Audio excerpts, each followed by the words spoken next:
ojo mutu ngadus saya tahu. Ngadus gitu dia.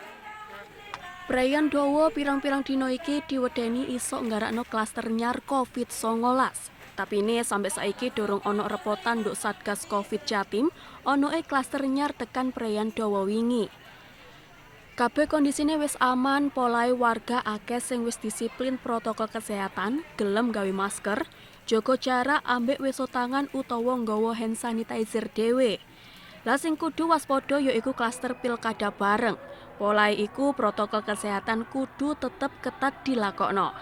Jare Dr. Joni Wahyu Hadi, Ketua Tim Kuratif Satgas Covid-19 Jatim jelentrekno, lek saiki angka mrantae Covid-19 nduk Jatim terus mudhun.